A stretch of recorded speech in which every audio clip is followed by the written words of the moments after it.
बोलिए। बकरीद के अवसर पर आज यहाँ आए हैं, क्या कहेंगे? सबसे पहले तो बिहार के सब लोगों को, अपने देशवासियों को, सबको ईद की बहुत बहुत मुबारकबाद। हमारा तरीका है कि हम त्यौहार प्यार मोहब्बत से मिलकर मनाते हैं, तो और त्योहारों की तरह ये त्यौहार भी हमारे आपसी रिश्तों को मजबूत करे, भाईचारा बढ़ाए, ऐसी मेरी कामनाएं, ऐसा मेरा ख्वाहिश है पूरे देश के। जातीय जनगणना पे पक्ष विपक्ष दोनों लड़े हुए हैं, सब क्रेडिट लेने के होड़ मचाए हुए हैं, नोटिफिकेशन को क्या कहेंगे आप? मुझे इस बारे में अगर आप ना सवाल पूछें तो मेहरबानी होगी।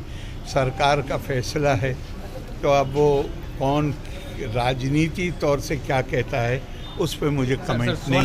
पुलिस की मनमानी और सुरक्षा को लेकर हाँ अपील की है, उन्होंने कोई अपील की है तो उस पर ध्यान देना चाहिए। कुछ बातें हुई?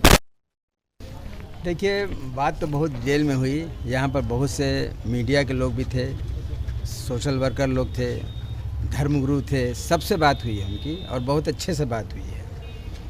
और ये कुर्बानी का मौका था तो समझिए कि एक अच्छा गैदरिंग हो गया, लोगों से मुलाकात हुई, वो भी खुश हुए, जो जिन्होंने सवाल जवाब किए वो भी खुश हुए। मेरा ये कहना है इस मौके पर कि ये कुर्बानी का त्यौहार है, त्याग का त्यौहार है। और हमको लगता है कि अभी जो मौजूदा गवर्नमेंट है, जो प्रेजेंट गवर्नमेंट है, उसने एक बहुत बड़ा कुर्बानी दिया है, बहुत बड़ा कुर्बानी दिया है। क्योंकि जिस परिवार के साथ हमारे प्रधानमंत्री हैं, उस परिवार के प्रधानमंत्री ये कह दे कि देश में जातिगत आधार पर जनगणना हो, उससे बड़ा उसका कुर्बानी कुछ नहीं हो सकता है। तो हम तो आपके माध्यम से प्रधानमंत्री का शुक्र अदा करना चाहते हैं कि उन्होंने ऑफिशियल एक्शन लिया और नोटिफिकेशन तक जारी किया कि जातिगत आधार पर जनगणना होगा।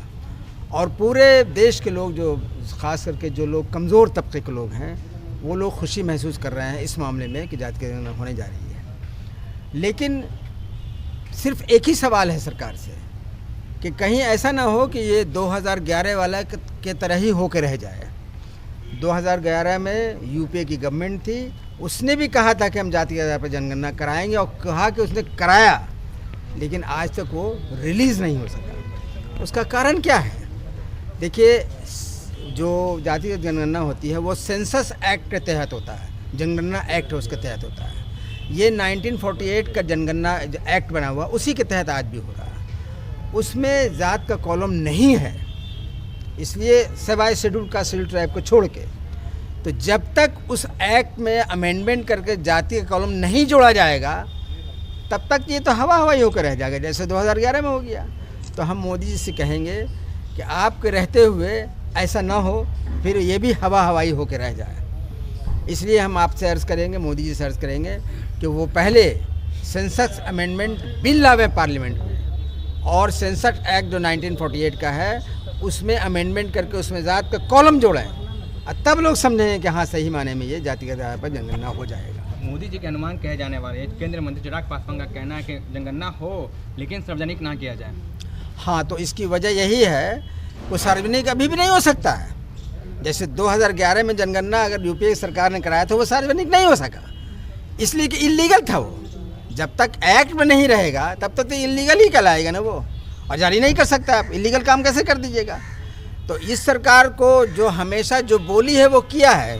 यही तो मोदी सरकार में सुनने को मिलता रहा हमेशा कि मोदी है तो मुमकिन है। तो ये भी अगर मुमकिन है तभी मुमकिन हो सकता है जब सेंसस एक्ट 1948 में अमेंडमेंट होगा।